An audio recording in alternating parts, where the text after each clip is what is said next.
Well, good morning and welcome back to day 3 of the Pantry Challenge.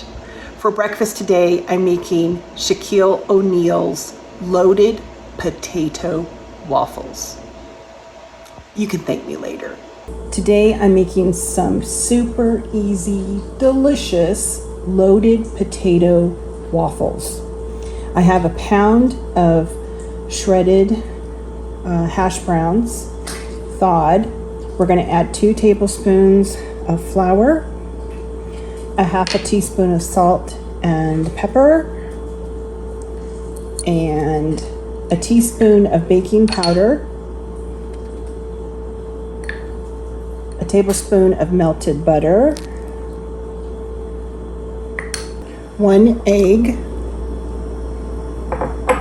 2 green onions that I chopped up the white and light green parts pretty finely, and then I just sliced the green parts, the dark green parts. I'm going to reserve those. I have 6 slices of bacon that I cooked crisp and drained, and a cup of shredded cheddar. We're just going to get this all mixed together.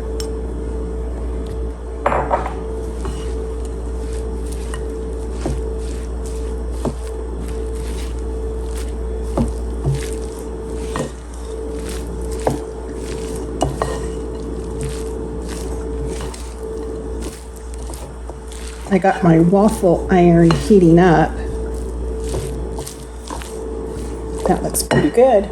Spray the waffle iron, and then I take my big ice cream scoop and portion out the potato mixture.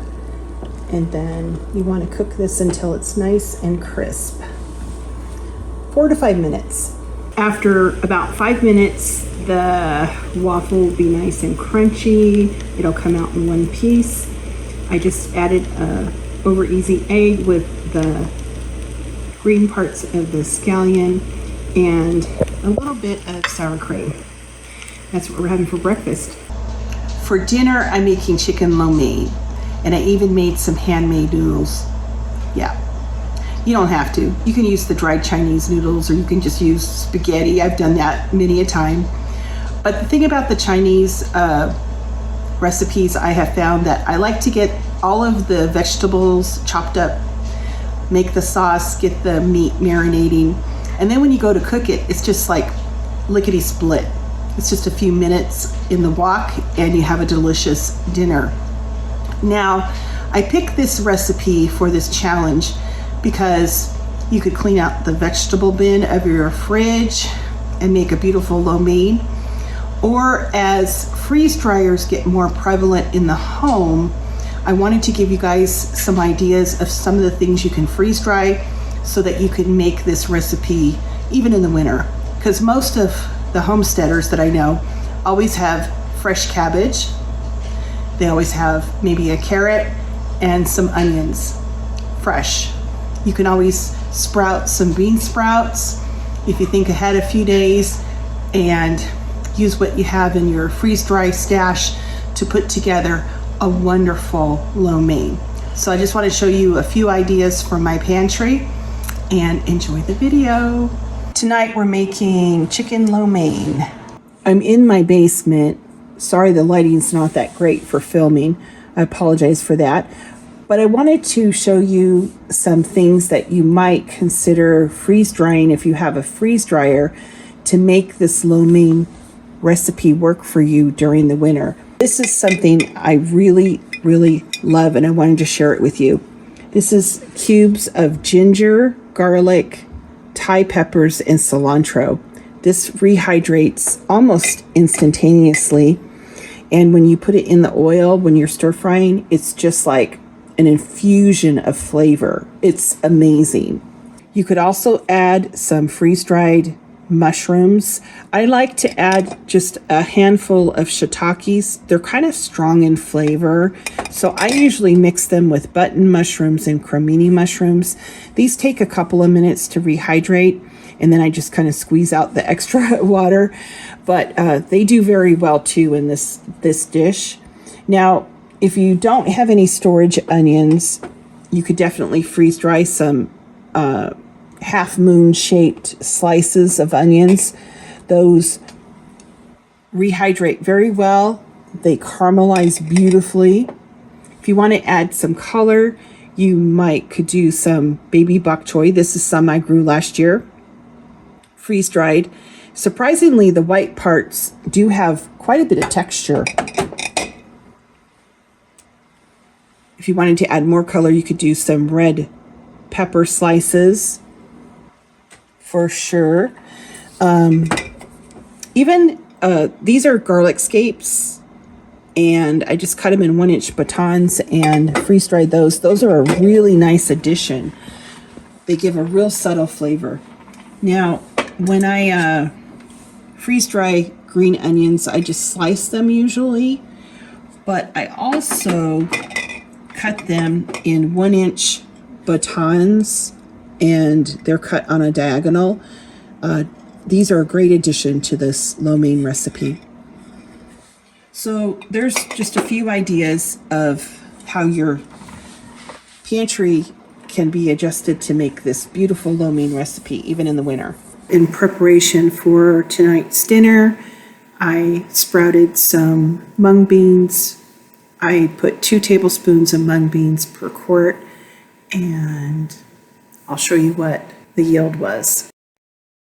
After 6 or 7 days, you end up with a full jar of bean sprouts, all from just that little bit of mung beans. It always amazes me every time I sprout mung beans.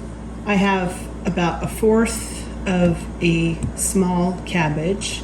I have 1 large carrot. I'm going to julienne this. I have an onion that I'm going to cut in half moons. I have the bean sprouts, which I sprouted a week ago. I have a half of a red bell pepper, some scallions, 3 mushrooms. I want to use these up. They're kind of getting long in the tooth. And then I have some freeze-dried shiitake mushrooms, and then I have the cubes of garlic, ginger, the chili, and the cilantro. So let me get this chopped up. I have everything all chopped up, and I just wanted to show you how beautifully the garlic ginger mixture rehydrates. And then I have the shiitake mushrooms just rehydrating in some water. In my bowl, I have 2 chicken breast halves that I've sliced very thin. I'm adding 2 tablespoons of cornstarch and 2 tablespoons of Shaoxing wine, or sherry, you can use sherry, and 2 tablespoons of soy sauce. And we're just gonna let this marinate in the refrigerator until we're ready to cook up the lo mein.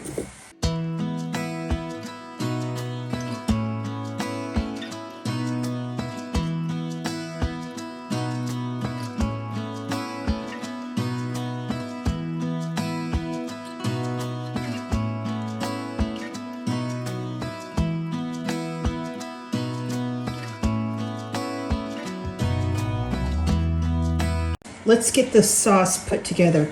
I have a tablespoon of cornstarch, 1/4 a cup of water. Mix that together. All right, now we're going to add 2 tablespoons of soy sauce,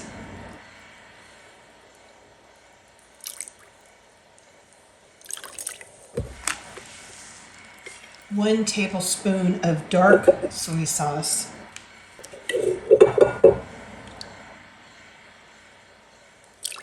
this is the brand I use,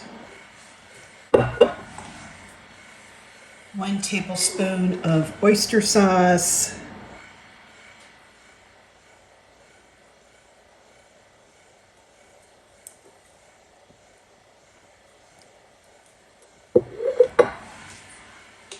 one tablespoon of Shaoxing wine.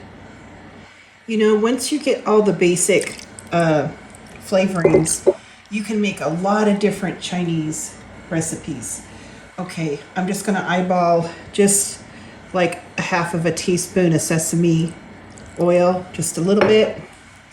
And I'm just gonna eyeball like a teaspoon of rice wine vinegar and get this all mixed together.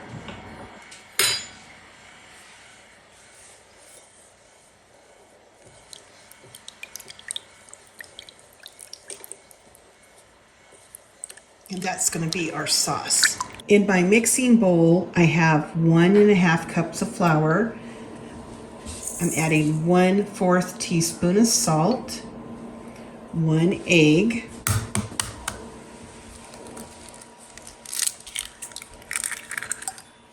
and anywhere from 2 to 3 tablespoons of water.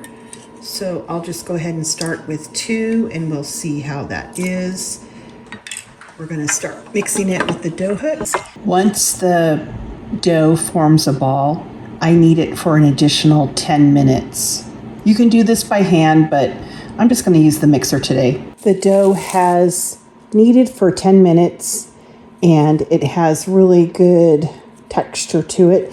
This is a very stiff dough, so we want to make sure we rest the dough. So I'm just gonna wrap it in plastic wrap, leave it on my counter, and forget about it for about an hour.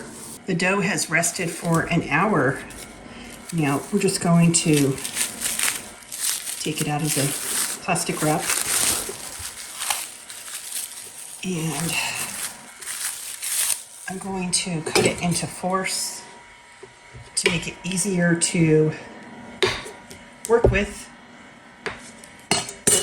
And I'll use the plastic wrap to keep the other 3 pieces covered.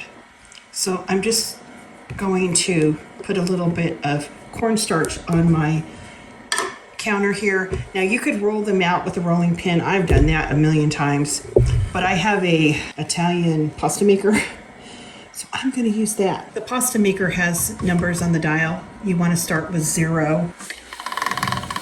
Just run it through, and I like to take the pasta all the way down to 7 when I make these noodles. Finally, we're at the number 7 setting. This will be our last pass.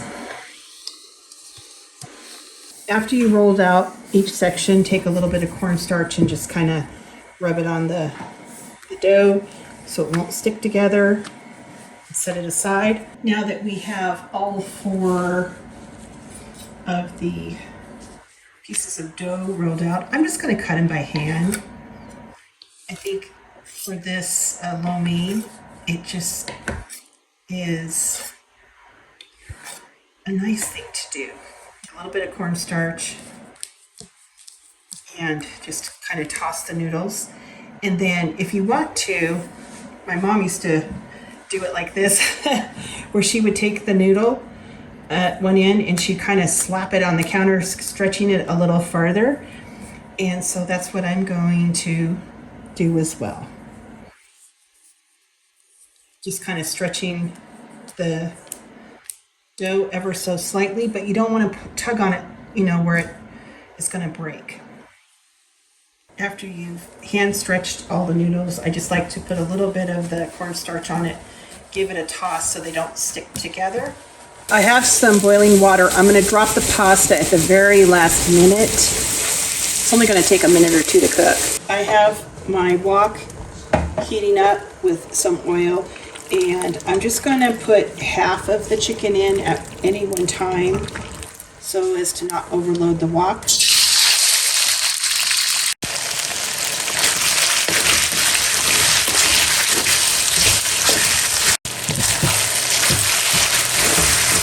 The first batch of chicken looks great. I'm going to get it out and get the second batch of chicken cooking.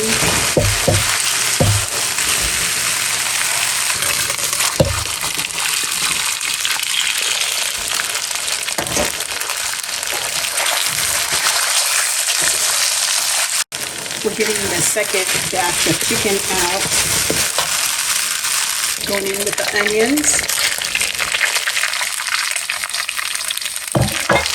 like to let these cook for a few minutes before I add anything else.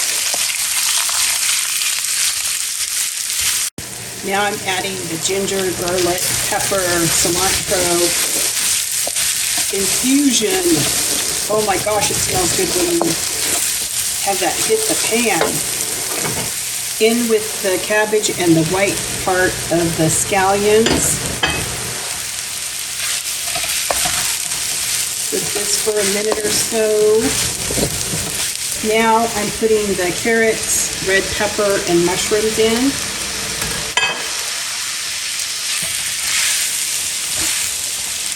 And I like it when there's still a little bit of crunch to the carrots. In goes the sauce.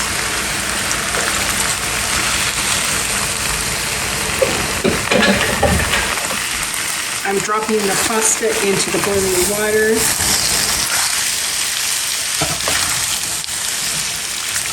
I want to scrape the bottom of this pan to get all of that wonderful flavor out.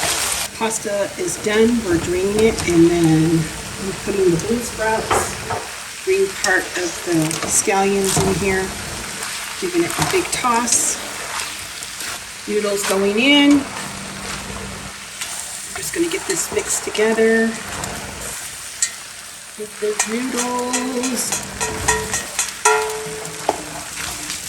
And then we're going to serve.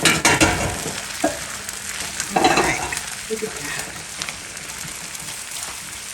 This smells so amazing. I put about 1/4 of a cup of water in the bottom of the wok just to make sure I can scrape up all of that fond in the pan, because look at all that flavor. Put it on the platter, and I'm just going to pour the rest of that pan sauce.